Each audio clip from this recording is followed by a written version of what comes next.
Mila, bilisan mo. Baka abutan tayo ng mga humahabol sa atin. Tiyak papatayin din nila tayo. Oo, kuya. Kaya lang pagod na ako eh. Masakit na rin mga paa ko. Saan ba talaga tayo pupunta? Hindi ko rin alam kung saan tayo pwede magtago. Ang mahalaga, makalayo tayo sa kanila. Oo, kuya. Basta wag mo akong iiwan, ha? Basta lakasan mo lang ang loob mo. At makakahanap din tayo ng ligtas na lugar. Mila, magpahinga muna tayo sandali. Meron nga pala akong tinapay na nilagay sa bulsa ng jacket ko. Kainin muna natin to. Salamat, kuya. At kanina pa nga ako nakakaramdam ng gutom. Sa tingin ko nakalayo naman na tayo sa mga humahabol sa atin.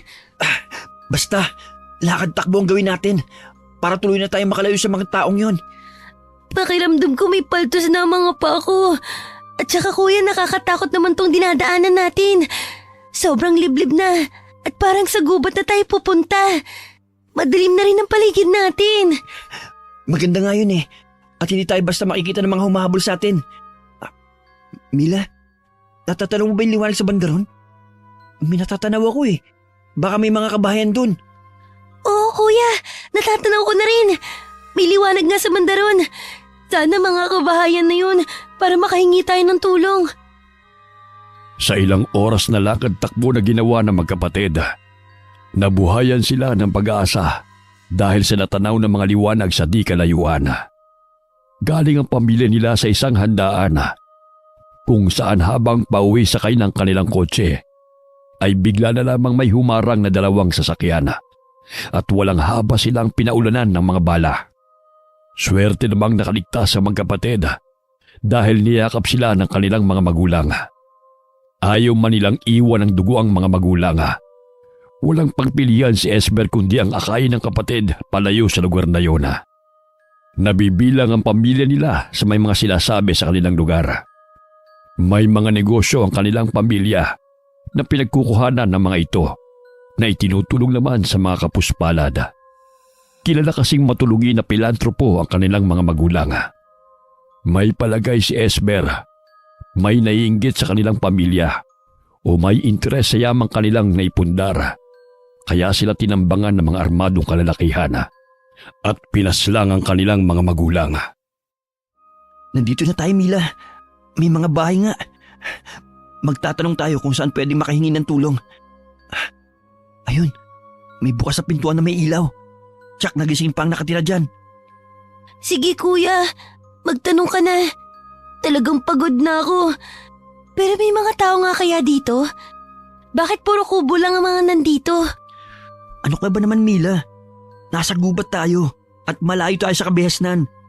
Mga kahoy at kawain lang ang pwede lang magamit sa paggawa ng bahay. Sana naman mababait itong mga taga rito. Tao po. Magandang gabi po. Sino kayo? Anong ginagawa niyo sa aming baryo? Magkapatid po kami, Tatang. Pasensya na po kasi. Hihingi po sana kami ng tulong. Anong tulong ang may bibigay ko sa inyo? May mga masasamang tao po na humahabol sa amin eh. Kaya dito kami napunta sa lugar ito. Pinatay din po ang mga magulang namin. Ganun ba?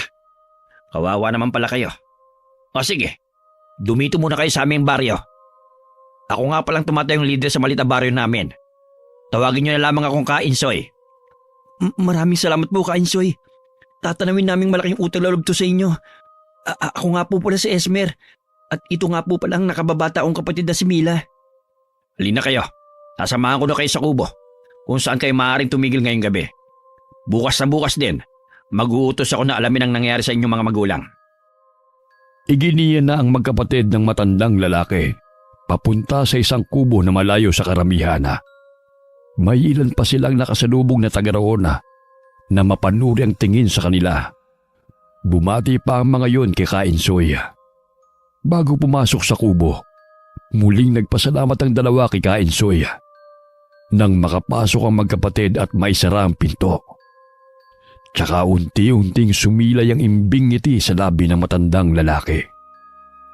May kakaibang kislap din sa kanyang mga mata habang nakatingin sa dahon ng pinto. Hindi kaagad nagtuloy sa kubo si Kainsoy.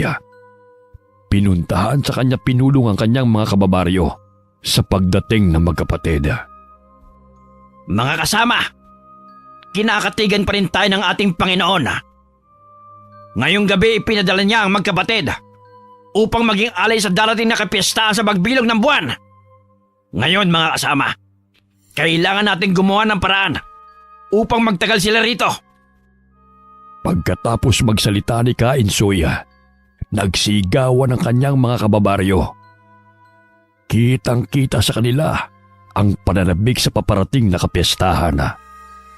Ang ilan pa nga sa kanila ay hindi napigilan ng pagtulo ng malapot na laway. Tanda ng kasabikan na makatikim muli ng karne ng tao. Pagsapit ng umaga, sa kubo kung saan naroon ang magkapatid, isang dalagita ang naghatid sa kanila ng pagkain. Anito, ipinadala ito ni Kainsoy sa kanila. Kahit nakakaramdam na ng gutom, hindi nila makuhang kumain sa pag-aalala kung ano na nangyari sa kanilang mga magulang. Mila, pilitin mong kumain. Kailangan natin ng lakas. Paano ako makakakain? Naalala ko mga magulang natin. Ang duguan nilang katawan. Naiintindihan naman kita eh. Pareho lang tayo ng nararamdaman. Ang importante, may tutulong na sa atin. Kuya, talaga bang matutulungan tayo ni Kainsoy na malaman ko anong nangyari sa mga magulang natin? Oo naman. Mukha namang mabait si Kainsoy at ang mga kababaryo niya. Kasi kuya, ibang pakiramdam ko sa lugar na to. Basta, ang hirap ipaliwanag eh. Hindi kaya dahil sa nangyari sa atin kaya ganyan ang pakiramdam mo. Matinding trauma ang pinagdaanan mo. Hindi kuya, iba talaga ang pakiramdam ko sa lugar na to. Lalo na nang makasalubong natin kagabi ang mga nakatira rito. Kakaibang titig nila sa atin. Na para bang may naisip pahiwatig. Napatitig na lamang si Esmer sa kapatid. Sumagi rin sa isip niya na baka dala lamang yun ang hirap ng kanilang pinagdaanan. Pero hindi pa rin niya isinantabi ang mga sinabi nito. Kasalukuyang nasa baryo sila sa gitna ng gubat. Hindi rin nila kilala ang mga nakatira doon, maliban kay Kainsoy na nagpakilalang lider. May bumundol man na kaba sa kanyang dibdib. Umaasa pa rin siya na nasa tamang lugar sila. Ilang sandali pa, napilit na rin niya ang kapatid na kumain. Naisip niya, pagkatapos nilang mag-almusal, maglilibot siya sa lugar. Gusto lamang niyang makabisado ang baryo. Pumayag naman si Mila na maiwan muna sa kubo habang wala ang kapatid. Sa paglalakad ng binatilyo, ay may mga nakakasalubong siyang taga roon na bumating may ngiti sa mga labi. Ginantihan rin niya ito ng magalang na pagbate. Sa kanyang pagpapatuloy sa paglilibot, namataan siya ni Kainsoy. Tinawag siya nito at inimbita sa kubo nito. Dumating nang inutusan kong bumaba sa bayan upang alamin kung ano nangyari sa mga magulang niyo. Ikinalulungkot ko nangyari sa kanila. Ano pong nakuhang impormasyon ng taong inutusan nyo na alamin ang tungkol sa mga magulang namin? Balita nga sa buong bayan ang nangyari sa pamilya niyo. Napag-alaman ko din sa inutusan ko na may mga tao naghahanap sa inyo. May palagay ako, nanganganib nga ang buhay niyong magkapatid. Tiyak na papatayin din nila kami, kaya hinahanap nila kami. Ano pong gagawin namin? Tulungan niyo po kami. Huwag kang mag-alala. Kung wala kayong ibang mapupuntahan, pwede kayong manatili dito sa aming baryo. Talaga po? Maaari talaga kaming manatili dito sa inyong baryo? Oo naman. Bukas palad namin kayong tatanggapin dito. Ipanatag niyo ang kalooban niyo na ligtas kayo rito. Walang sino man ang mga ngaas na saktan kayo rito. Kahit mabigat pa sa dibdib niya ang sinapit ng kanilang mga magulang, kahit papano naging panatag na ang binatilyo dahil natitiyak niya na ligtas sa lugar na yon. Nang makabalik siya sa kubo, nadatnan niyang nakahiga ang kapatid sa sahega na nasasapinan lamang ng manipis na banig. Agad namang bumangon ang dalagita at saka nagtanong sa kapatid sa ginawa nitong paglilibot. Sinabi ni Esmer sa kapatid na may mga tao pa rin naghahanap sa kanila at mas ligtas sila sa baryo na yon kung doon sila mananatili pansamantala. Paano na tayo, kuya? Ngayong wala na tayong magulang. Huwag ka mag-alala. Hindi kita pababayaan ano man ang mangyari. Talaga bang dito na tayo titira? Alam kong hindi ka sanay sa ganitong buhay. Pansamantala lang naman tayo dito eh. Habang meron pa naghahanap sa atin. Hanggang ngayon, hindi pa rin ako makapaniwala na ulila na tayo. Hindi na rin tayo makakabalik sa dati nating buhay. Tahan na, Mila. Nandito pa naman ako eh. Mas kailangan natin maging matapang ngayon. Natatandaan mo ba yung bilin sa atin ng mga magulang natin? Oo, kuya. Kahit mahirap susundin ko kung anong papagawa mo sa akin. Kakausapin ko si Kainsoy kung anong pwede kong maitulong sa kanya. Kapalit ang pagtigil natin dito sa baryo. Sa palagay mo kaya, kuya magkakaroon ako ng bagong kaibigan dito? Oo naman. Tingin ko naman mababait at pala kaibigan ng mga taga rito. Hindi ka mahihirapan magkaroon ulit ng mga bagong kaibigan. Pero mamimiss pa rin natin ang dati nating buhay. Kung magtatagal nga talaga tayo rito. Kailangan ngayon pa lang tanggapin na natin kung ano nangyari. Kailangan harapin natin ang bagong buhay. Tsak naman gagabayin tayo ng mga magulang natin Saan man sila naroon ngayon. Oo, kuya. Basta lagi ka lang nandyan sa tabi ko, lahat kakayanin ko. Muling kinausap ng binatilyo si Kainsoy upang ipabatid kung anong kanyang saloobin sa pagtigil nilang magkapatid sa lugar na yun. Nais ni Esmer na sa pagtigil nila sa baryo. Nais niyang makatulong sa mga taga roon kapalit sa pagkupkup sa kanila ni Kainsoy. Hindi naman napigilan ng matandang lalaki ang pagsilay ng ngiti sa labi. Nangangahulugan lamang kasi yun na panatag na ang kalooban ng binatilyo sa pagtigil sa kanilang baryo. Gaya ng sinabi ko noon, bukas ang baryo na ito sa pagtulong sa mga nangangailangan. Hindi naman ako humihingi ng kapalit. Mula ngayon, ituturing ko na kayong kapamilya. Talaga ho, Kainsoy? Oo, iho. Kaya ipanatag nyo na ang kalooban nyo ng kapatid mo.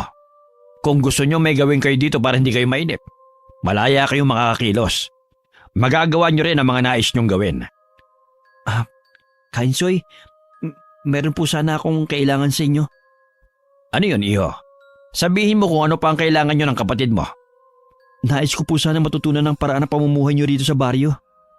Yun ba? Simple lang ang pamumuhay namin dito. Madali nyo lamang matututunan sa mga darating na araw. Hindi nyo kailangang magmadali. Salamat po, Kainsoy. Babalikan ko na po ang kapatid ko sa kubo. Sige, iho. Kung may iba ka pang katanungan, puntahan mo lamang ako dito sa kubo ko. Nang makalabas ng kubo si Esmera, tsaka naman lumabas ang isang binatilyo sa isang silid na natatabingan ng bulaklaking kurtina. Hindi nalalayo ang edad nito sa binatilyo. Siya ang nag-iisang apo ni Kainsoy at papalit bilang pinuno ng kanilang tribo. Nang magtama ang mga mata nila ng kanyang lolo, gumuhit pareho sa kanilang mga labi ang makahulugang ngiti. Masaya namang naglakad pabalik ng kubo si Esmera. Pagdating niya, nadatnan niyang may mga pagkain na nakalapag sa sahig na yari sa kawayan. Bakas na rin sa mukha ni Mila ang pagkainip sa paghihintay sa kanya. Kanina pa kita hinihintay, kuya. Tingnan mo, may nagdala na ulit sa atin ng pagkain. Ang dami naman. Parang piyesa sa dami Ganun kaya talaga sila kapag may bisita? Yun na nga, kuya Hindi ka ba nagtataka? Ha? Anong ibig mo sabihin? Nasa gitna tayo ng kagubatan. Hindi ka ba nagtataka kung saan nila kinukuha ang ganitong kasasarap na pagkain? Puro karnang inihain nila sa atin. Ano naman ang nakapagtataka dun? Kuya, saan nila kinukuha ang mga to?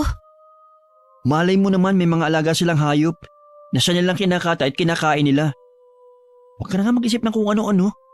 Kumain na nga lang tayo. Kanina pa ako nagugutom Lalo ako nagutom nung makita ko ang mga to. Tinikman ko na yan kanina. Hindi ko gusto. Nalalansahan ako. Mukha naman masarap ah. Di naman malansa eh. Ang sarap nga ng pagkakatimple eh. Basta ayoko. Hindi ko gusto ang lasa. Sige, magugutom ka niya kung hindi ka kakain. Itong saging na saba na lang kakainin ko. Nagtibit balikat na lamang si Esmer. Itinuloy na lamang niya ang pagkain ng karne. Habang ang kapatid niya ay kumakain ng saging na saba. Umakto pa si Esmer na susubuan ng kapirasong karne ang kapatid na ikinainis nito. Tumawa naman ang binatilyo sa reaksyon ng dalagita. Pagsapit ng gabi, hindi agad nakatulog si Esmer. Napakalinsangan kasi ng gabing yun. Naririnig din niya ang alulong ng mga aso sa di kalayuan.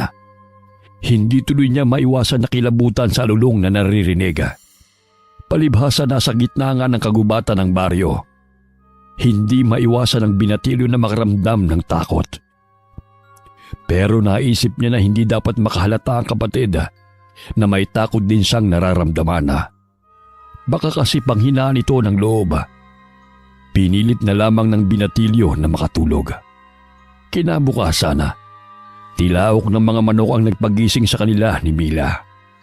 Ilang sandali pa lamang silang nakakabangon nang dumating ang dalagita na laging nagdadala sa kanila ng pagkain. Sa pagkakataong yun, hindi lamang pagkain ang dala nito. May dala rin ito ng mga damit para sa kanila. Nang makaalis ang dalagita, saka lamang nila sinukat ang mga damit. Salamat naman binigyan nila tayo ng mga pamalit na damit. Kahapon pa ako nangangati. Sinabi ko naman sa'yo eh. Mababait ang mga taga rito. Naniniwala naman ako na mabait sila. Sana naman alisin mo na yung mga pagdududa mo sa kanila. Napaka-ingrato naman natin na pagkatapos nila tayong tulungan eh. Pag-iisipan pa natin sila ng masama. Oo, kuya. Pasensya na, sinasal ko ah. Mukhang masarap na naman ang almusal natin ah. Kung laging ganito ang pinapakain nila sa atin, malamang tumaba tayo dito. Hindi ko pa rin gustong kumain ng putahin ng karne. Yung saging na lang ulit sa akin. Sige, kung bahala.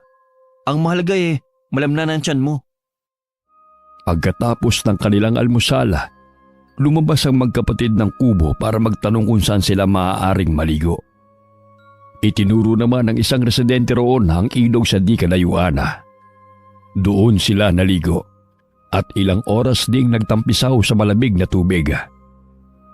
Nagtatawanan pa ang mga ito habang pauwi sa kanilang kubo. Sa di kalayuan, magkatabing nakatayo sina Kainsoy at apo nitong si Densyo. Sinusundan nila ng tingin ang papalayong magkapatid. Patuloy na lumipas ang mga araw. Nakasanayan na rin ang magkapatid ang klase ng pamumuhay sa baryo. Isa ang pangangaso sa nakaugalian ng gawin ng mga kalalakihan at paglilila naman ng banig ang ginagawa ng mga kababaihan. Nang araw na yun, kapansin-pansin ang kakaibang saya ng mga residente sa lugar. Abala ang mga ito sa kung anong pinaghahandaan. Nagsasabi kasi sila ng mga palamuti sa bawat bahay. Tila mayroon silang pinaghahanda na malaking selebrasyon. Bukas na kasi ang gabi ng piyesta dito sa baryo namin. Kaya ang lahat ay masaya na naghahanda. Kung ganun po eh, maraming magkakatay ng mga alaga nilang hayop? Mali ka, iho. Hindi kami magkakatay ng mga alaga naming hayop. Ano pong ihahanda niyo bukas? Espesyal ang ihahanda namin bukas para sa gaganaping piging. Inaasahan namin na makikisaya kayo sa amin bukas ng gabi. Asahan niyo po kami. Ito rin po ang unang beses na dadalo kami sa isang piyesta. Tiyak po na masaya yun. O paano? Maiwan ko muna kayo. Kailangan ko pa kasing pulungin ang mga katribo ko. Kung gaano kalawak ang pagkakangiti ni Esmer, hindi naman maipinta ang mukha ni Mila. Habang nagsasalita ang matandang lalaki kanina, biglang umahon ang kaba sa dibdib ng dalagita. Inilibot niya ang paningin sa paligid. Kakaibang tingin na ipinupukol sa kanila ng mga taga roon. Sa di kalayuan, matiim naman ang titig sa kanila ng isang binatilyo na hindi nalalayo ang edad kay Esmer. Niyakag na ni Mila ang kapatid na bumalik na sila sa kubo. Sa hapunan mas maraming pagkain ang ipinadala sa kanila sa kubo. Para namang huling hapunan na natin to sa dami ng pagkain. Di ba nga, piyesta bukas? Kaya siguro maraming pagkain ngayon. Mauna ka nang kumain. Wala pa akong gana eh. Sigurado ka? Oo, magpapahangin lang pala ako sa labas.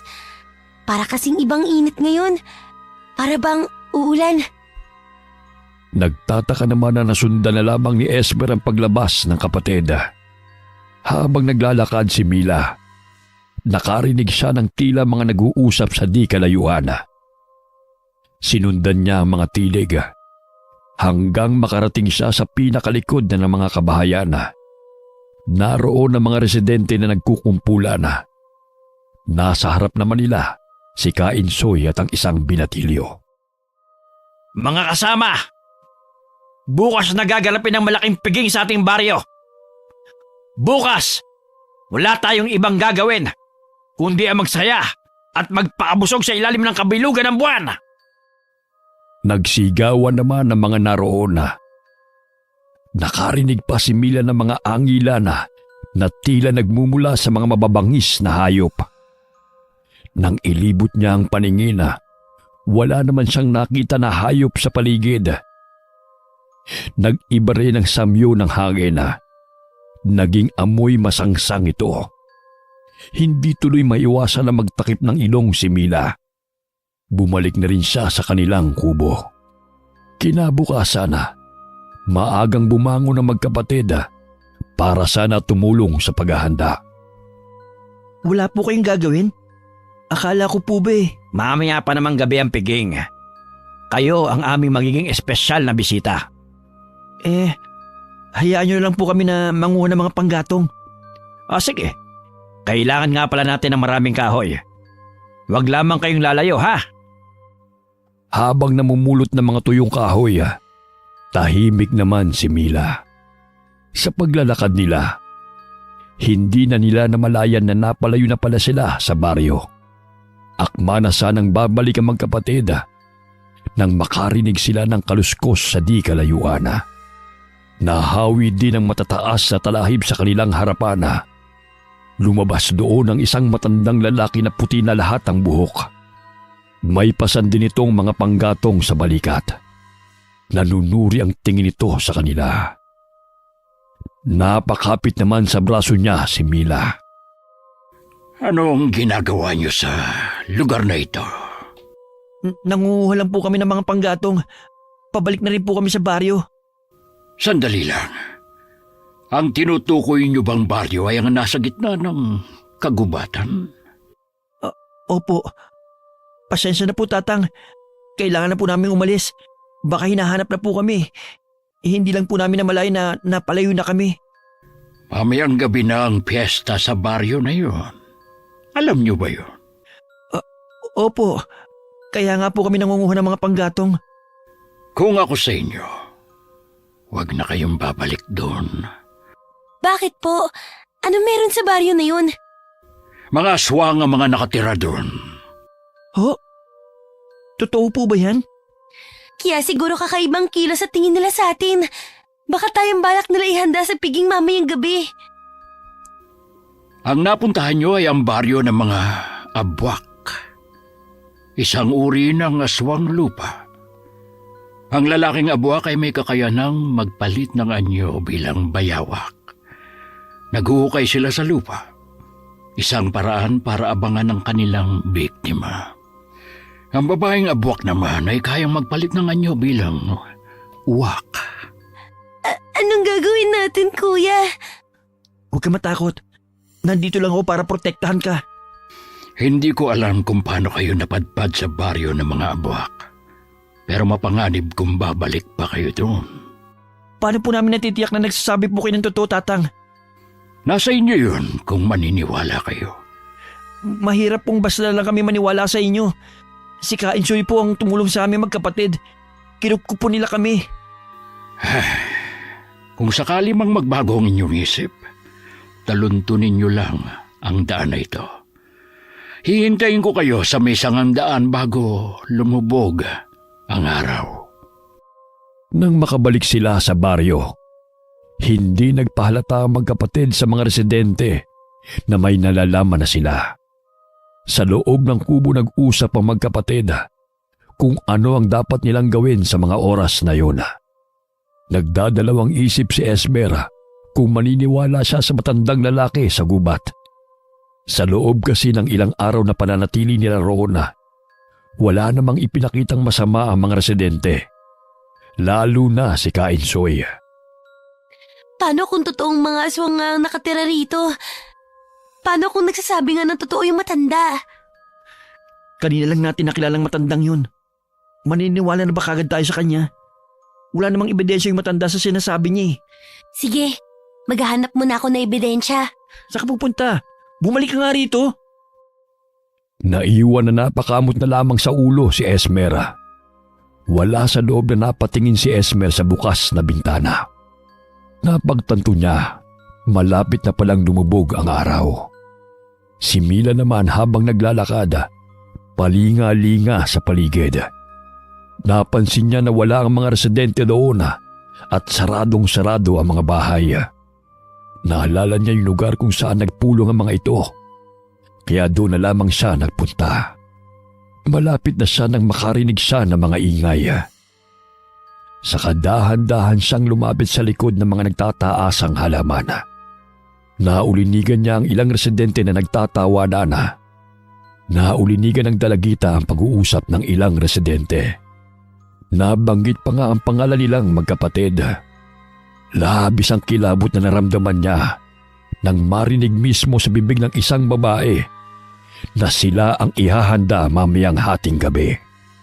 Napatuto pa sa bibig ang dalagita upang hindi siya makagawa ng anumang ingay. Akma na sana siyang aalis doon. Nang pagharap niya sa pinanggalingan ay bumungad sa kanya ang kapatid. Maagap naman itong tinakpan ang kanyang bibig upang hindi makalikha ng anumang ingay at sumenya sa kanyang sumunod. Malayo na ang natatakbo nila nang tumigil sila sandali. Kuya, totoo ngang aswang sila. Narinig ko mismo sa pag-uusap nila na tayo ang kanilang ihahanda mamayang gabi. Tama nga si Tatang. Alam ko, Mila. Narinig ko rin ang sinabi nila. Hindi mo lang napansin na nakasunod ako sa'yo.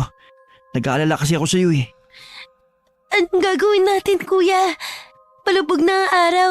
Kaya pa yan. Tugpain lang natin yung daan papunta sa lugar na sinasabi ng matanda. Hindi na tayo babalik sa kubo.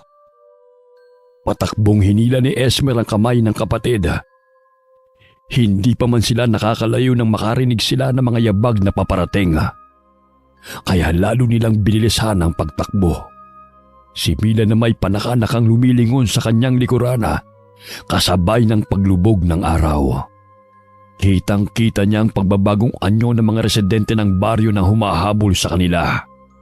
Halos hindi na makahinga sa pagod ang magkapatid sa bilis ng kanilang pagtakbo para makatakas lamang sa mga humahabol na mga abwak.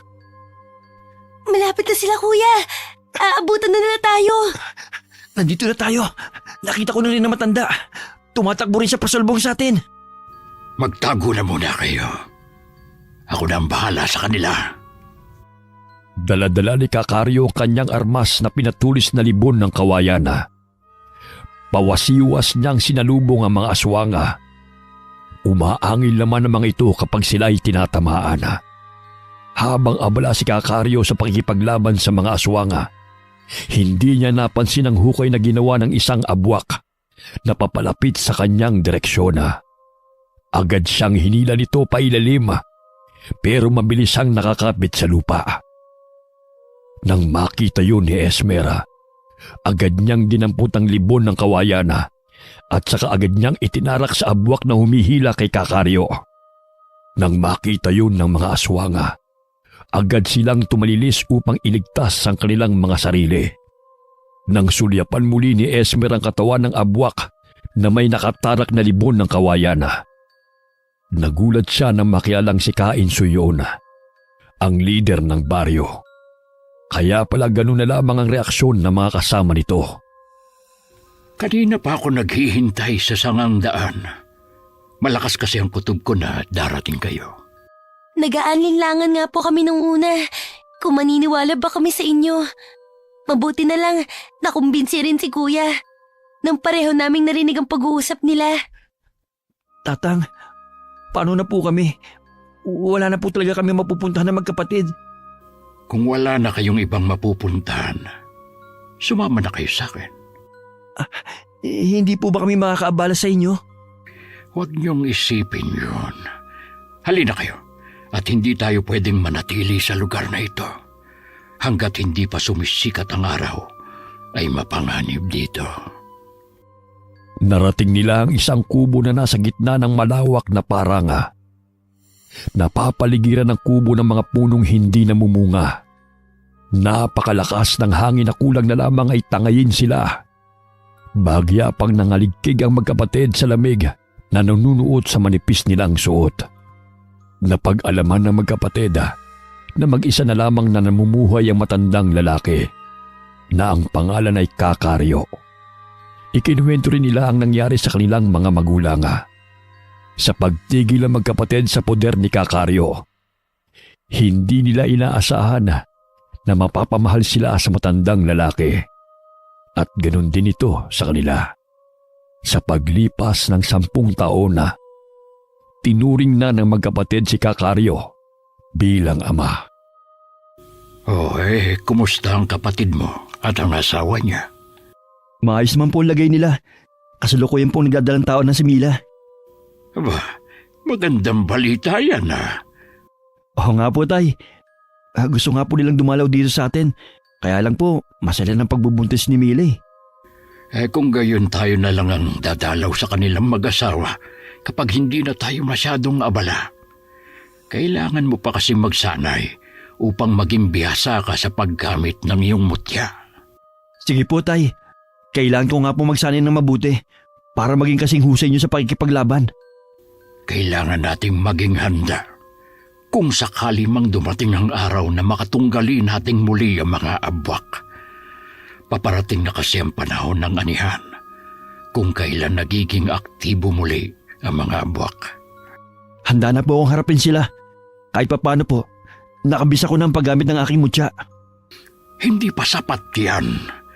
Kailangan ninyong maging isa ng iyong mutya upang makuha ang tunay na kapangyarihan nito. Sige po, ipagpapatuloy ko po ang aking pagsasanay.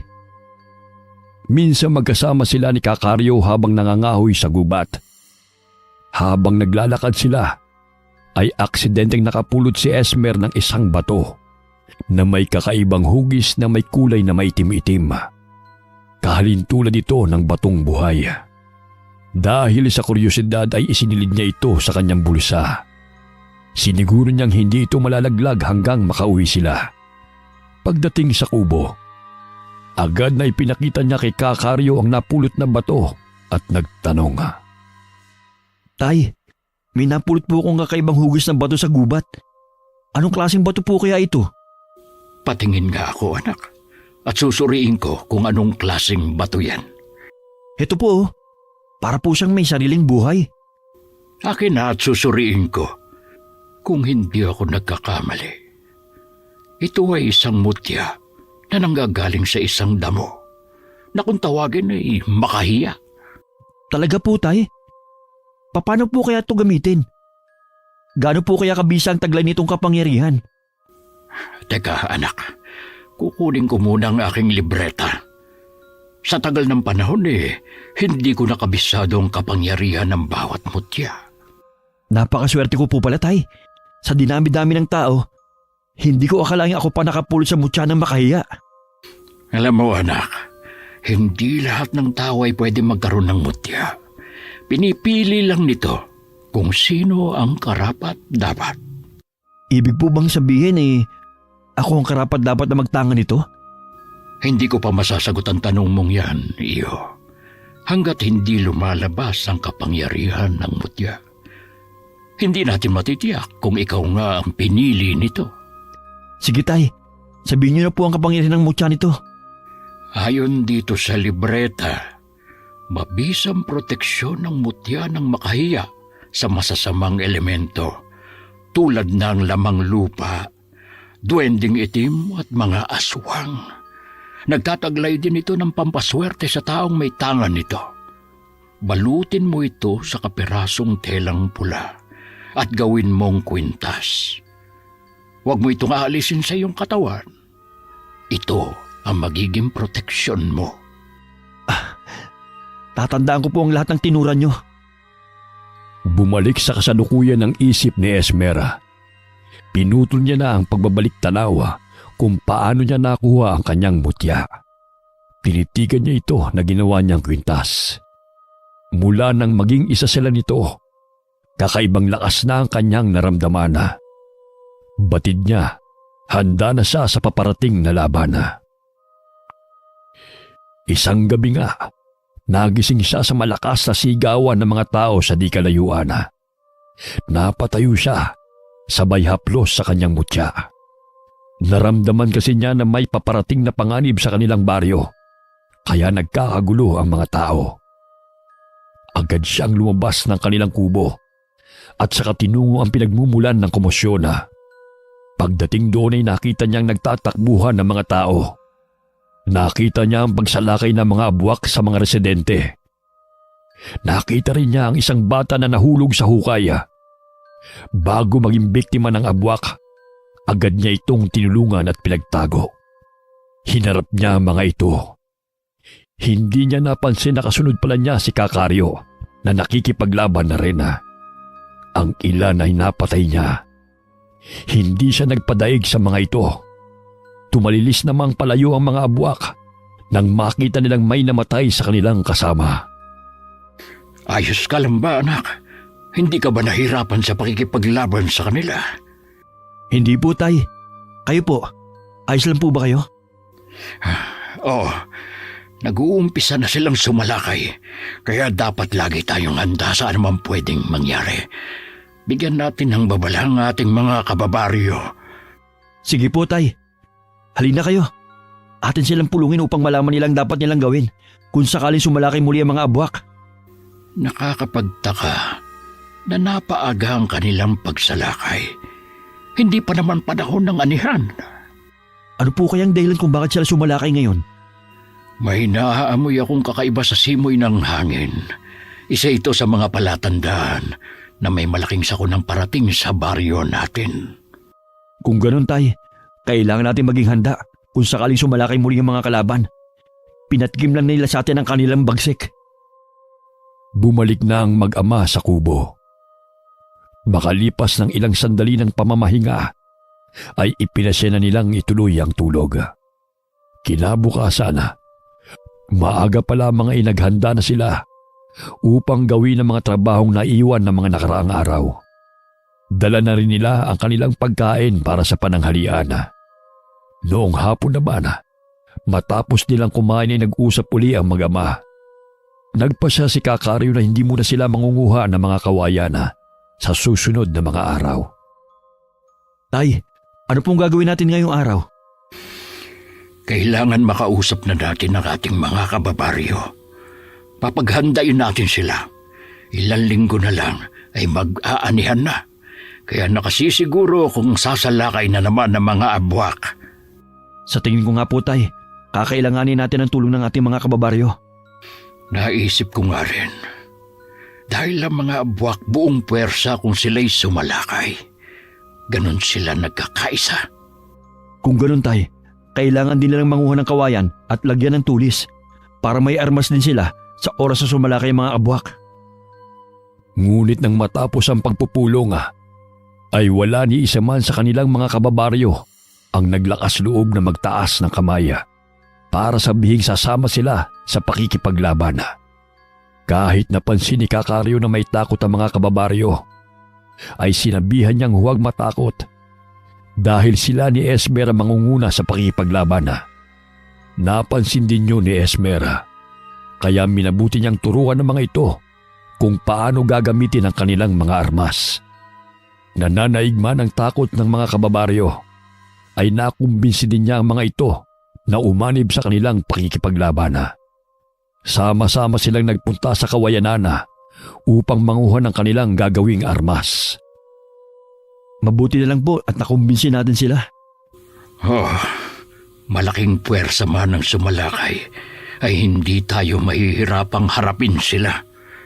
Bumalik na po muna tayo at nakatitiyak akong magiging handa na sila dahil sa mga itinuro ko kung paano gamitin ang armas. Sige, na makapagpahinga naman tayo. Dahil sa katandaan marami na akong iniindang sakit sa katawan ko. Mag-init lang po ako ng tubig para makapagtimpla at makahigop tayo ng mainit na kape. Iniisip ko ngayon na noong mapatay ang leader nila, sino kaya ang namumuno sa kanila ngayon? Narinig ko noong nandun pa kami sa baryo ng mga abwak. Ayon sa usapan ng mga taga ron, may apo si Kainsoy na kasamang nakatira sa kanyang kubo. Pero ni minsan hindi pa namin siya nakaharap noon. Sa pagkakaalam ko nga meron siyang apo. Nakatitiyak ako na siya ang leader nila ngayon. Yun din pong nasa isip ko. Tiyak na alam niya na akong pumatay sa lolo niya. Magkaganon man, hindi natin papayagang manaig ang puwersa nila laban sa atin. Makalipas ang 1 linggo, nanatiling tahimik ang kanilang baryo. Walang bakas na may darating na panganib. Ngunit lingid sa kanila ay may plano na ang mga abwak sa pagsalakay sa araw na di inaasahan ng mga taga-baryo. Sa pag-uusap ng dalawa, ay nasisiguro nilang hindi mananaig ang puwersa ng mga abwak laban sa kanila. Batid kasi nila na mas magaling ang kanilang mga armas at pananggalanga laban sa mga ito.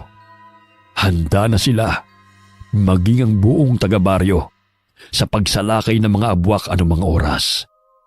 Sa gabi mataman silang nakikiramdama. Ayaw nilang sila ang masurpresa sa pagdating ng mga kalabana. Isang hapon na, habang nagsasalansan si Esmer ng kahoy sa kalanana, isang bisita ang hindi inaasahan itong darating. Nagulat na lamang siya nang makarinig ng boses babae na tumatawag mula sa labas. Kuya, si Mila to. Oh, anong ginagawa mo rito? Namiss na kasi kita, kuya. Kaya naisipan kong dalawin ka. Inaasahan ko kasi ikaw ang dadalaw sa amin ng asawa ko. Pero nakalipas ng ilang buwan, hindi ka man lang dumalaw. Alam ba ng asawa mo ang pagpunta mo rito? Oo, nagpaalam ako sa kanya. Gusto nga sana niyang sumama.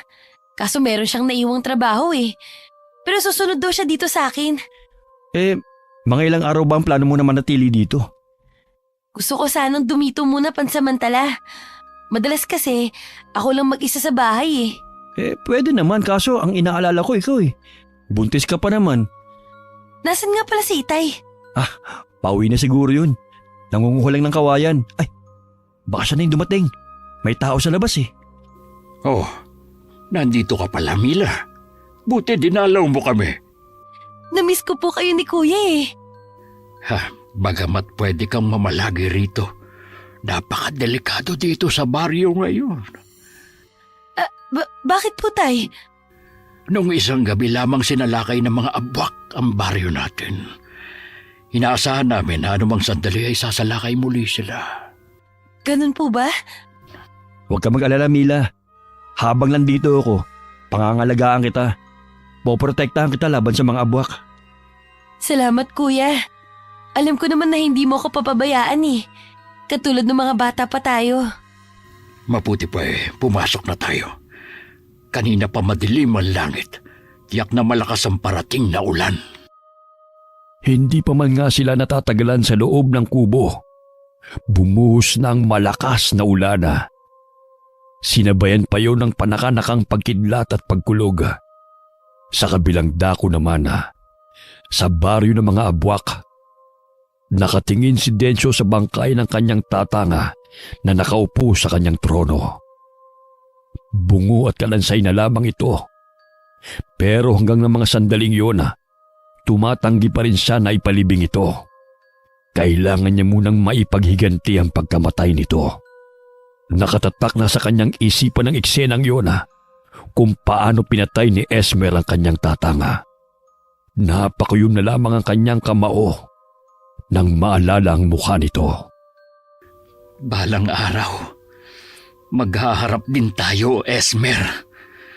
Ako mismo ang papaslang sa'yo at sa mga mahal mo sa buhay. May isang abwak na nagmamatsag sa bawat kilos ng mag-ama at sa baryo. Kaya alam ni Densyo ang mga plano nila. Kaya naman tinapatan nila ang pagpaplanong ito. Samantalay sa kubo ng mag-ama ay masayang nagbibiroan. Mababaka sa kanilang mukha ang kapanatagan ng kanilang loob. Muling inaalala ni Mila ang mga nakaraan sa kanilang buhay sa piling ni Kakario. Kung paano sila inaruga nito.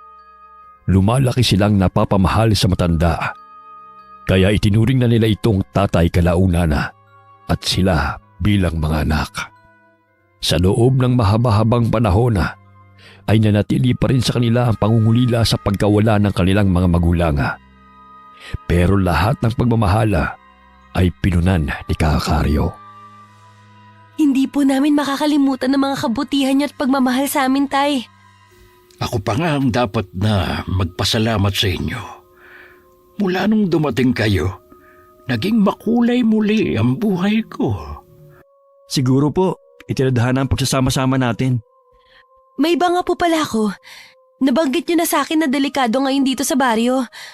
Dahil po ba sa mga abwak? Oo, pero huwag ka mag-alala. Nakahanda na ang buong baryo sa kanilang pag-atake. Kung hindi nga lang kami nag-aalala sa kalagayan mo, gusto sana namin na dumito ka na muna. Mula kasi na mag-asawa ka kami na lang ang lagi mag-asama ni tatay. Namimiss nga namin yung mga panahon na magkakasama tayo sa pagpunta sa gubat at kawayanan.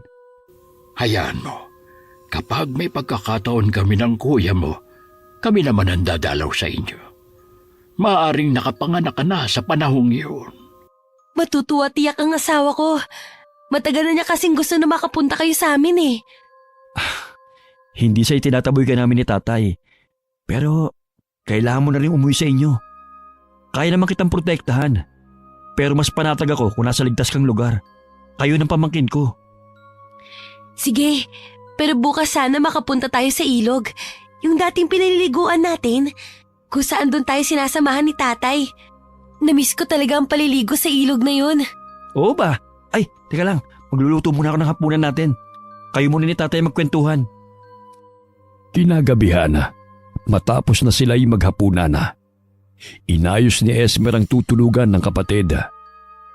Sinigurado niyang magiging komportable ito sa kanyang higaan, lalo't nagdadalang tao ito. Nang gabing yun, masaya pa nilang pinag-usapan ang pagtungo kinabukasan sa ilog. Kinabukasan, maagang gumaya ang magkapatid papuntang ilog. Naghanda lamang sila ng pagkain para sa pananghalian at merienda nila. Hindi na rin sumama ang tatay nila dahil may kailangan pa itong gawin. Tayo na, Mila. Malayo-layo din naman ang ilog na yun. Mamaya ay mainit na. Maganda maglakad ngayon, hindi pa gaano matindi ang sikat ng araw. Oo, kuya. Ikaw nang magdala ng basket ng ating pagkain. Magdadala din ako ng gulok. Baka kailanganin din natin. Ikaw nang mauna. Makipot tong daan . Hindi naman pwedeng magkaagapay tayo maglalakad. Malapit na tayo sa ilog. Nadidinig ko na yung lagaslas ng tubig. Ayun, kuya. Doon tayo sa dati nating pinaliliguan. Medyo malalim ang tubig doon at masarap maglangoy. Mauna ka ng maligo. Mangunguha muna ako ng dahon ng saging. Nagagawin natin patungan ng pagkain. Sige, kuya. Ang lamig ng tubig. Hahanap-hanapin ko talaga to pag-uwi ko sa amin. Ninamnam ni Mila ang malamig na tubig. Bahagya pa siyang nangaligkig sa ginawa. Maya-maya lamang, bumalik na rin si Esmer. May dalang binata ng ilang pirasong saging at buko. Kumaway pa si Mila sa kapatid. May ilang oras din silang nagtampisaw sa tubig bago umahon. Tiyak kasi na nasa katanghaliang tapat na kung pagbabasihan ang sikat ng araw. Si Esmer na rin ang naghain ng pananghalian nila. Simple at yung madaling dalhin lamang ang kanyang inihanda. Pritong isda, itlog na maalat na may kamatis at sibuyas. Mayroon ding hinog na papaya na kasama. Bandang 3:00 ng hapon nang umuwi silang magkapatid. Naabutan na rin naman nila si Kakario sa kubo na naghihintay sa kanila. Akala ko sandali lang kayo sa ilog. Bakit hapon na kayo dumating? Nag-aalala na kasi ako. Pasensya na po kayo, Tay. Sinamantala ko na kasi ang pagkakataon na maligo sa ilog. Kaya inabot kami ng hapon. Baka kasi matagalan uli bago ako makabalik dito eh. Oo nga po, Tay. Tsaka, maaga pa naman po kami nakauwi. Huwag mong kalilimutan na maliban sa nagdadalang tao ang kapatid mo, may nakaambang panganib sa ating lahat. Opo, Tay. Hindi ko naman po yung nakakalimutan. O pumasok na kayo sa kubo at meron akong sasabihin sa inyo. Ako na magliligpit ng mga dinala nating gamit. Tay, ano po yung gusto niyong sabihin sa amin? May nangyari po bang hindi maganda kanina habang wala kami ni Mila? Wala namang masamang nangyari kanina. Gusto kong bukas na bukas din ihatid mo na si Mila pa uwi. Ho? Ihatid ko na bukas si Mila? Oo, nakita ko kasing may uwak na nagmamanman sa atin. Huwag na nating hintayin mapahamak si Mila dito at yung magiging anak niya. Opo, ihatid ko na siya bukas. Pagsapit ng umaga, pagkatapos nilang tatlo mag-almusal, ay inihatid na ni Esmer ang kapatid. Nagbilin pa si Kakario sa binata na mag-iingat. Habang daana, tahimik lamang silang magkapatid. Kanina pa kasi nararamdaman ni Esmer na tila may sumusunod sa kanila. Binilisan nila ang kanilang paglalakad para makarating na sila sa sakayan. Sakto namang pagdating nila doon ay may nakahimpil ng tricycle na papuntang bayan. Habang sila'y nasa biyahe, masaya pang nagkwentuhan ng magkapatid hanggang makarating sila sa terminal. Hindi na sumama si Esmer sa bahay ng kapatid sa pangambang gagabin siya sa pag-uwi. Nagpaalam na sa isa't isa ang magkapatid. Sumakay na uling pabalik si Esmer. Alam niyo ba, Tay? Kaninang inihatid ko si Mila. Nung dumadaan kami sa lugar na madawag, naramdaman ko na may sumusunod sa amin. Kaya nga maaga pa'y sinabihan na kitang ihatid mo na siya. Iba kasi ang kutob ko. Pinili ko nga po hindi na sumama sa kanilang bahay. Sa pag-aalala na naabutin ako ng gabi sa daan. Maigi at nakauwi ka agad. Mamayang gabi ay kailangan magpatrolya na tayo. May nakausap na ako mga kalalakihan sa baryo na gustong sumama sa atin. Sige, Tay. Mahirap nang masurpresa tayo ng mga abwak. Opo nga, Tay. Malakas din ang kutob kong may balak na silang umatake. Anumang sandali mula ngayon. Makalipas ang ilang araw, ay normal lang namumuhay ang mga taga-baryo. Wala naman silang napapansing senyales na may panganib na darating. Isang araw na nangunguha ng kawayan si Esmer, ay nakarinig siya ng mga kaluskos sa di kalayuan. Paglingon niya ay may isang lalaking nakatayo sa di kalayuan. Hindi siya nakatitiyak kung kanina pa ito nagmamasid sa kanyang ginagawa. Nang humakbang ang lalaki palapit sa kanya, huminto muna si Esmer sa kanyang ginagawa. Pasensya ka na, kaibigan, kung naabala kita sa ginagawa mo. Sino ka? Alam kong hindi ka taga rito. Hindi nga ako taga rito. Sa kabilang bundok na yun kami nakatira ng pamilya ko. Anong ginagawa mo rito? Naghahanap kasi ako ng punong kawayan, kaya ako napadpad dito. Anong gagawin mo sa mga kawayan? Ayusin ko ang aming bahay. May mga parte na kasing dapat palitan. Sige, tutulungan na kitang hakutin ang kawayang makukuha mo. Hindi ba nakakaabala sa'yo? Hindi naman. Kung ikaw lang mag-isa, baka dalawang hakot mo to. Kaya tutulungan na kita. Tayo na, para makita mo rin kung nasaan ang bahay ko. May isang oras din ang inabot ng kanilang paglalakad. Habang pasa nila ang mga kawayan, ay doon lamang nila naalala na magpakilala sa isa't isa. Nang makarating sila sa lugar kung saan nakatayo ang kubo ni Densyo, ay nadat na nila ang mag-ina na naghihintay sa pagdating nito. Hindi na rin siya nagtagal doon. Napansin niyang papalubog na ang araw, kaya't nagpaalam na rin siya. Habang naglalakad si Esmer pauwi, ay napaisip ito kung bakit nag-iisa lang ang bahay ni Densyo na malayo sa baryo. Ipinagkibit balikat na lamang niya ang bagay na yon. Nararamdaman naman niya na hindi yun ang huli nilang pagkikita. Pagdating sa kanila, inilihim muna niya yon sa kanyang ama. May palagay siya na hindi yun ang tamang panahon para banggitin niya ang bagong kakilala.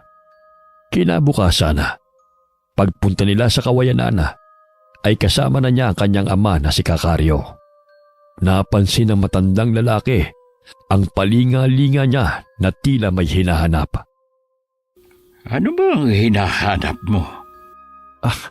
Wala po. Kilala kita, Esmer. Alam kong may tinatago ka sa akin. Kasi po tay, may nakilala po ako kahapon dito na isang lalaki. Diyan po sa bundok na yan sila nakatira. Tinanong mo ba sila kung saan sila galing? Wala na po akong oras na magtanong pa. Malapit na rin po kasing dumilim nun. May palagay naman po ako na magkikita pa kami uli. Sa susunod po alamin ko na. Mag-iingat ka sa bagong kakilala. Huwag mong ibigay ang buong tiwala mo. Opo tay, nag-iingat naman po ako. O siya, bilisan na natin ang pangunguha ng kawayan. At kailangan ko rin itong madala sa bayan mamayang hapon. Naging abala ang mag-ama sa pagkuha ng kawayan.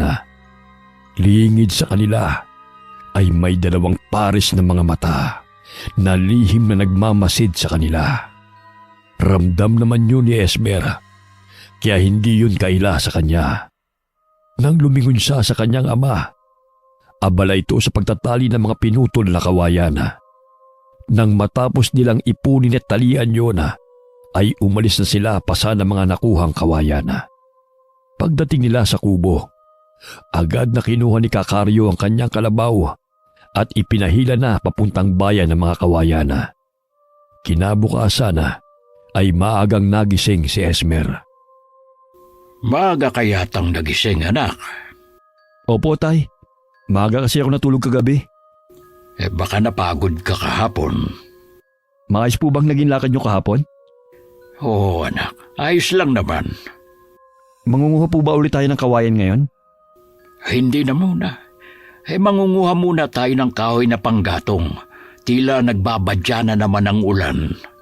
Kakaiba na talaga ang panahon ngayon. Minsan mainit, tapos biglang uulan. Sige po tay, ako na lang po mangangahoy. Dumito na lang po muna kayo. Habang nangunguha ng kahoy na gagamitin sa panggatong, muling nagkita sina Esmer at Densyo. May dalang saging na saba at panggatong ang huli. Ngumiti pa si Densyo nang makita ang binata. Nagkita tayong muli, kaibigan. Sa nakikita ko nakapanguha ka na ng panggatong. Bakit dito ka nangangahoy? Masyado na itong malayo sa tinitirhan nyo. Sinadya ko talaga na dito mangahoy. Nagbabaka sakali kasi ako na magkita tayo. Bakit hindi na lang kayo lumipat ng pamilya mo dito sa lugar namin? Nakatitiyak namang mainit kayong tatanggapin ng mga kababaryo ko. Naku, hindi pwede. Kasi may mga tanim at alaga akong mga hayop na hindi pwedeng iwanan doon. Ganun ba? Pero kung sakali na magbago isip mo, magsabi ka lang. Kung wala ka bang kasama sa kubo mo, bakit mag-isa kang nangangahoy? Meron, ang tatay ko. Hindi ko na lang siya pinasama dahil kaya ko namang gawing mag-isang pangangahoy. Pagkatapos ba nito uuwi ka na sa inyo? Hindi pa. Mangunguha pa ako ng saging para may makain kami ng tatay ko. Malakas pa ba ang tatay mo? Oo naman, kaya pa nga niya magpasa ng kawayan Paano? Mauna na ako sa'yo Magkita na lang tayo uli, kaibigan. Tinanguan na lamang ni Esmer ang lalaki. Sinundan pa niya ng tingin ng papalayong lalaki. May bahagi sa kanya ang may konting pagdududa rito. Pero sa tingin naman niya, hindi ito masamang tao. Nasundan pa uli ang kanilang pagkikita nang manguha ulit siya ng kawayan para gawing sibat. Tuwing pupunta sa kubo ng lalaki si Esmer, hindi nakikisalamuha ang mag-ina sa kanya. Pakiwari niya ay talagang mailap lamang sa ibang tao ang mga ito. Hindi rin nagtatagal si Esmer sa kubo ni Densyo dahil may kalayuan din. Habang siya'y naglalakad, naramdaman ng binata na parang may nakasunod sa kanya. Pero nang lumingon naman siya, ay wala siyang nakita o napansing tao. Nagpatuloy siya sa paglalakad hanggang sa makauwi na siya sa kubo. Dinatnan nitong nagsisibak ng kahoy ang tatay niya. Anak, saan ka ba nanggaling? Hindi ka man lang nagsabi kung saan ka pupunta. Nag-aalala ako sa iyo kasi kanina pa kita hinihintay. Hindi na ako nakapagpaalam sa iyo, Tay, kasi doon lang naman ako nagpunta sa ilog eh. Eh baka kako kasi kung saan ka nagpunta. Napakadelikado pa naman ang laging nag-iisa kapag lumalayo ka ng kubo. Huwag po kayo mag-alala sa akin. Kaya ko namang ipagtanggol ang sarili ko eh, kung sakaling may magtangkang manakit sa akin. Kahit kaya mo ng proteksyonan ang iyong sarili, mabuti na rin yung nag-iingat ka. Pakiramdam ko kasi meron laging nakasubaybay sa iyo. Tatandaan ko po ang sinabi niyo, Tay. Halika, dito tayo sa loob ng kubo mag-usap. Tay, kailan ba uli kukuha sa iyo yung suki mo sa kawayan na tagabayan? Sa 1 linggo pa uli. Uubusin daw muna nila yung dinala ko doon para hindi maimbak sa kanilang bodega. Aba, kailangan pala bago dumating ang linggo, makaipon ulit tayo ng kawayan. Para hindi na natin iisipin kung kailan ulit tayo mangunguha. Huwag kang mag-alala, hindi tayo magagahol sa araw. Sa paglipas ng mga araw, naging palagay na sa isa't isa sina Esmer at Densyo. Hanggang na mga sandaling yun wala pa ring alam si Kakaryo sa madalas nilang pagkikita. Marami nang naikwento si Esmer tungkol sa kanya, maliban sa nangyari sa mga magulang. Ikaw, Densyo, nasa na ang mga magulang mo? Sanggol pa lang ako nang mamatay ang mga magulang ko. Mula noon, lolo ko nang nagpalaki sa akin.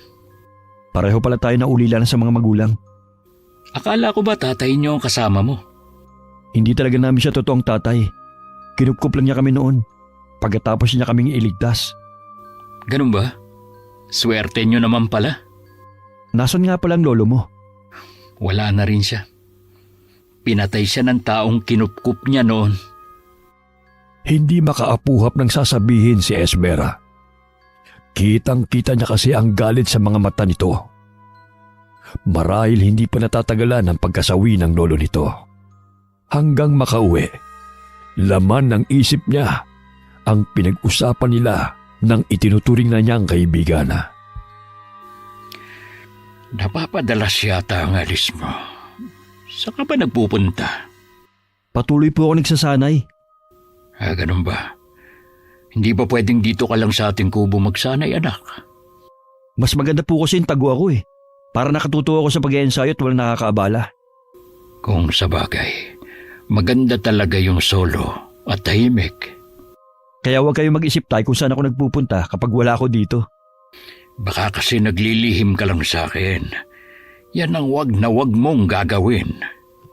Tay, napadaan nga pala ako dyan sa bahayan sa baryo. Napansin ko nag-uumpukan sa lilim ng puno ang mga tao ron. Mukhang masigla na ulit ang mga tao sa baryo ah. Normal na nilang ginagawa yon kapag hindi sila abala sa kanilang mga gawain. Alam mo naman sa baryo, walang ibang libangan ng mga tao kundi magkwentuhan. Napansin ni Esmer na nakakahalata na ang tatay niya sa kanyang parating pag-alis ng walang paalam. Mabuti na lamang nagagawa pa niyang pagtakpan ang pagpunta niya kina Densyo. May kung ano kasing pumipigil sa kanya para sabihin sa ama ang tungkol sa bagong kaibigan. Ayaw niya kasing maputo ng kanilang ugnayan bilang magkaibigan. Kaya umiisip pa siya kung anong dahilan pa ang gagawin niya kapag umalis uli siya.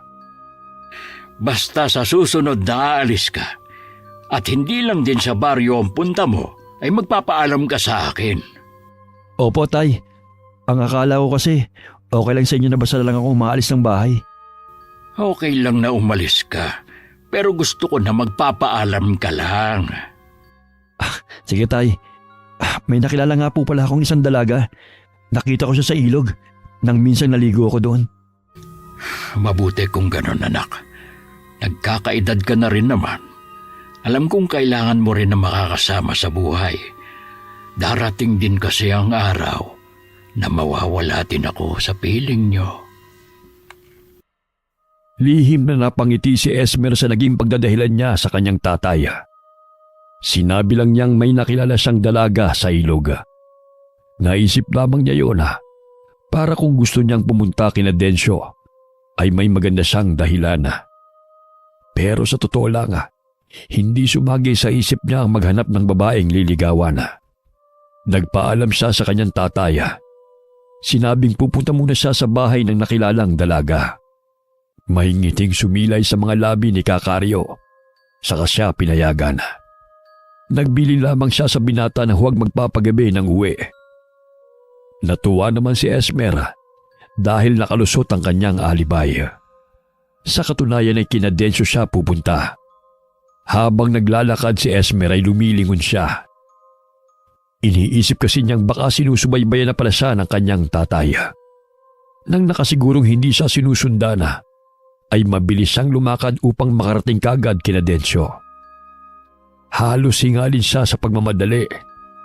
Nang marating niya ang kubo ng lalaki, nadatnan niyang tila malalim ang iniisip nito. Oh, kaibigan, bakit tila malalim ang iniisip mo? Pasensya na. Buti pumunta ka ngayon. Ang totoo niyan, naiinip na ako. Para kasing may problema ka, kaya ang tahimik mo kanina. Wala akong problema. Naiisip ko lang ang dating lugar kung saan kami galing. Saang lugar ba kayo nagmula? Bakit dito kayo napadpad? Malayo yun dito. Dito lang din ako nakaramdam ng kapanatagan ng kalooban. Kaya dito kami nagtayo ng kubong matitirahan ng mag-ina ko. Ano ba nangyari? Bakit nilisan niyo ang lugar na yun? Samantalang dito, wala kang kapitbahay kahit na isa. Tahimik kaming namumuhay doon. Nang di inaasahang sinalakay kami ng mga abwak. Mapalad lang, hindi kami nakasama sa mga naging biktima. Pareho pala tayo na naging karanasan. Kami man ay naging biktima din ng mga abwak. Nakatakas lang kami nang tulungan kami ng itay namin. Iniisip ko pa rin naman na bumalik doon. Kaya nga lang, hindi pa sa ngayon. May kailangan pa kasi akong gawin Hindi na ako magtatagal at malayo din ang pabalik sa amin. Huwag ka mag-alala, basta nagkaroon ako ng tiyempo, papasyalan uli kita dito para hindi ka mainip. Sige kaibigan, tanda mo na laging bukas ang bahay na ito para sa'yo. Habang binabagtas ni Esmer ang daan pabalik sa kanila, ay nakangiti pa siya. Dahil maganda naman ang kanyang dahilan sa tatay niya kung saan siya nagpunta. Alam ng binata na tatanungin siya ng ama tungkol sa pagpunta niya sa bahay ng dalagang sinasabi niya na nakilala. Doon siya nakakaramdam ng usig ng konsensya dahil sa pagsisinungaling. Nakabuo na ng isasagot ang binata kung sakali na magtatanong nga sa kanya ang ama. Hindi nagtagal, natanaw niya na ang kubo nila. Nakita niya ang ama na nakaupo sa ilalim ng mayabong na puno ng sampalok. Malalaki ang hakbang na lumapit siya rito. Oh, tay, bakit nandiyan kayo? Hapon na.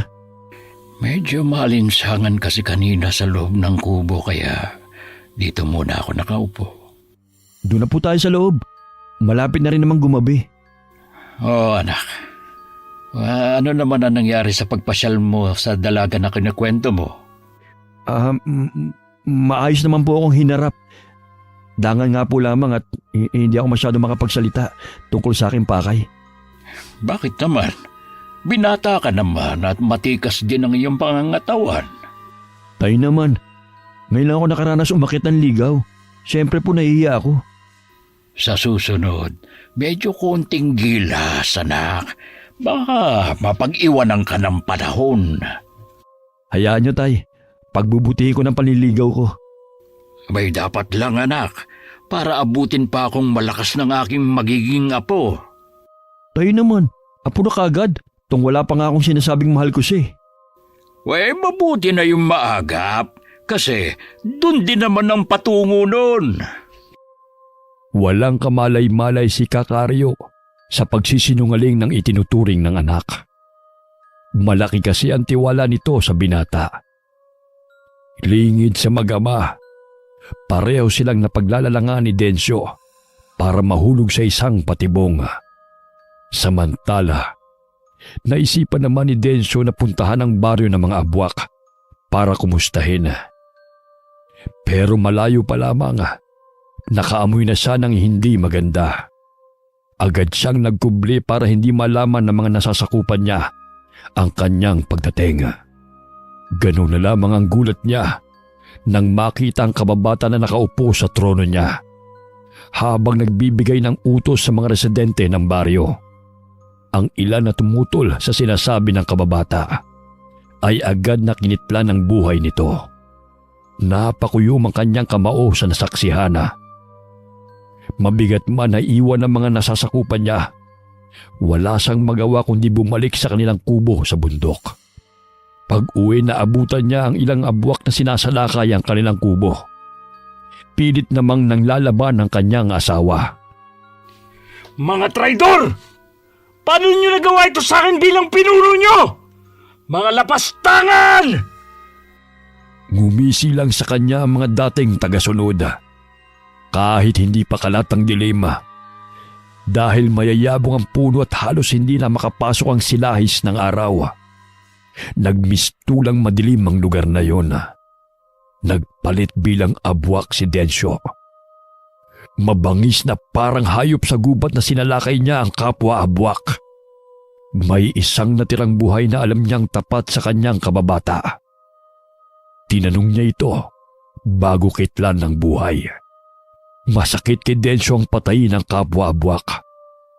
Pero kung hindi niya yun gagawin, kapahamakan na naghihintay sa kanila ng kanyang pamilya. Napasigaw na lamang siya na bumulahaw sa mga ibon sa gubat na dahilan para lumipad palayo.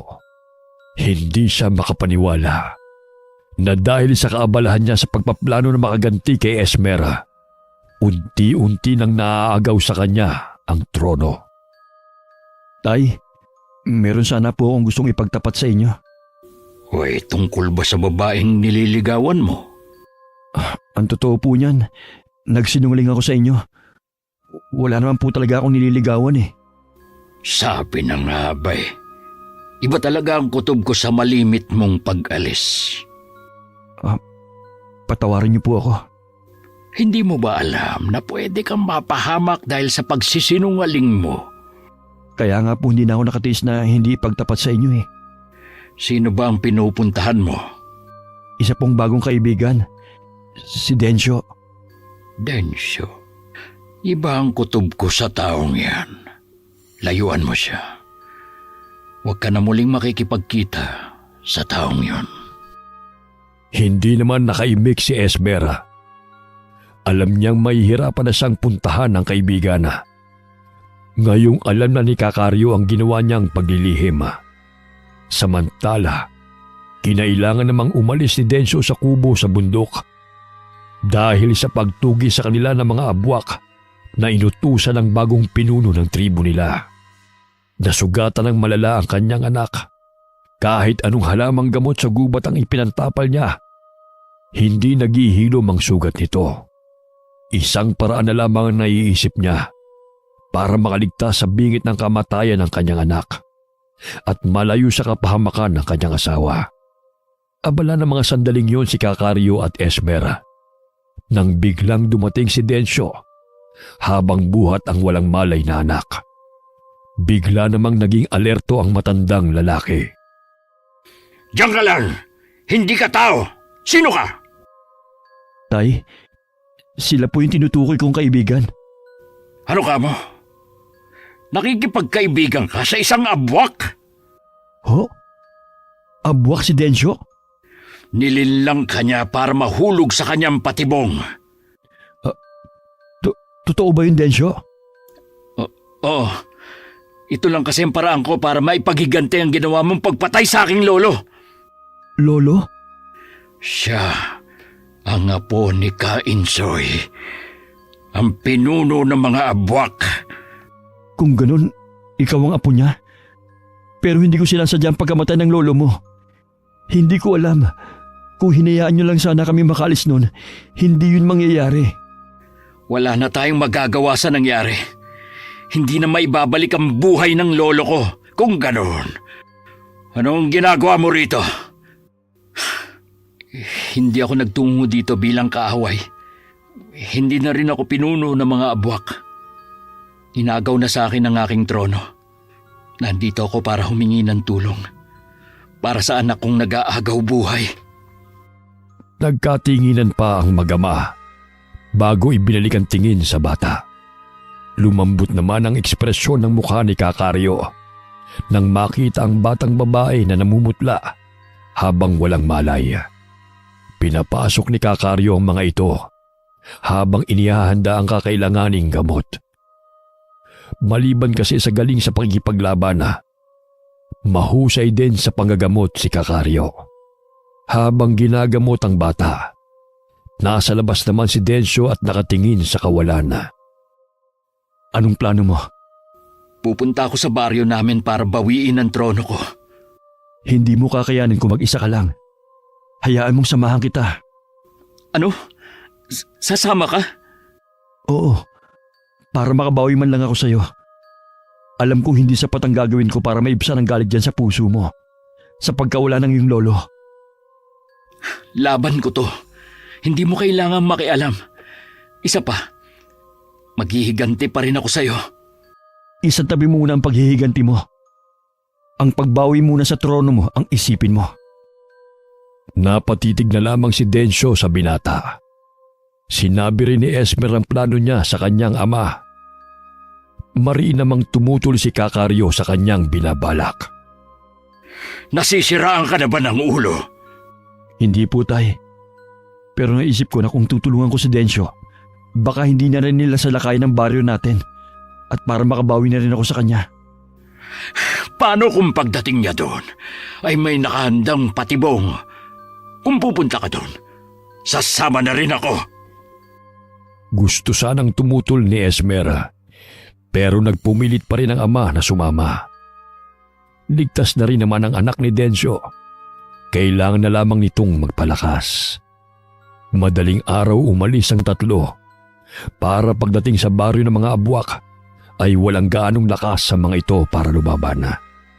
Hindi inaasahan ng kababata ni Densyo na susugod sila sa baryo. Bakas dito ang gulat at hindi pagkapaniwala. Ilan lamang ang tagasunod nito na naroon dahil ang iba ay inutusan niya para hanapin ito. Nawala lang ako sandali. Pinag-interesan mo na agad ang trono ko. Isa kang traidor sa lahi natin. Magbabayad ka ngayon! Kahit kita ang matinding takot sa kababata ni Densyo, nagawa pa rin itong lumaban. Pero dahil mas hamak na malakas at lalo pang pinalakas ng galit si Densyo, nagawa nitong talunin ng umagaw sa kanyang trono. Samantala, ang mag-ama naman ay abala rin sa pakikipaglaban sa ibang abwak na panig sa bagong itinuturing nilang pinuno sa baryo na iyon. Dahil parehong may tangan ng mutya, walang laban sa kanila ang mga kalaban. Nang matapos sa madugong labanan na iyon, pinalaya nila ang mga abwak na nasa kulungan na naging tapat kay Densyo. Nagbunyi pa ang mga ito sa pagkakaligtas sa kanila. Maraming salamat sa pagtulong niyo sa akin na mabawi ang trono ko. Hindi ko to malilimutan. Ngayong nabawi mo na ang trono mo, handa na ako sa paniningil mo. Kalimutan na natin ang nakaraan. Amanos na tayo dahil sa ginawa mong pagtulong sa akin at sa pagliligtas ng anak ko. Alam ko na mabuti kang pinuno ng baryo na ito. Isang payo lang. Hindi madali ang maging leader. Kailangan mong maging mapanuri sa iyong nasasakupan para hindi na maagaw muli ang iyong trono. Tatandaan ko sinasabi niyo, Kakario. Sumama muli sa kanilang pagbalik si Densyo para sunduin ang kanyang mag-ina. Nangako pa siya na hindi na muling sasalakay ng kanilang baryo. Kahit hindi man magsalita, itinuturing pa rin ng dalawa ang isa't isa bilang magkaibigan. Yun na rin ang huling beses na nakita ni Esmer ang kaibigan. Naging tahimik na muli ang kanilang baryo. Yun na rin ang pagkakataon para madalaw nila ang kapatid na si Mila. Isang linggo na sila sa bahay ng mag-asawa nang sumakit ang tiyan ng kapatid. Nanganak ng araw na yon ng isang malusog na sanggol na lalaki si Mila. Sa kabila ng mga pagsubok na sinuong ng magkapatid, hindi sila nawalan ng pag-asa. Kasama si Kakario na itinuring na nilang tunay na ama, namuhay silang tahimik at masaya. Ganon din si Densyo at ang kanyang tribo na pinili na mamuhay ng tahimik sa kanilang baryo sa gitna ng kagubatan. Matagal na panahon na rin nang may marinig ang mga tao tungkol sa tribo ng Abwak na naninirahan sa gitna ng kagubatan. Hanggang tila naging alamat na lamang sila na walang makapagpatunay kung totoo ba silang nabubuhay sa panahon ngayon. Dahil ang mga taong nakarating sa baryo na yon at maaaring magpatotoo ay matagal ng panahong namayapa dahil sa katandaan. Hindi na rin nila yon isinalin sa mga kaapu-apuhan para maging lihim na lamang ang bagay na yon. Wakas. Mila,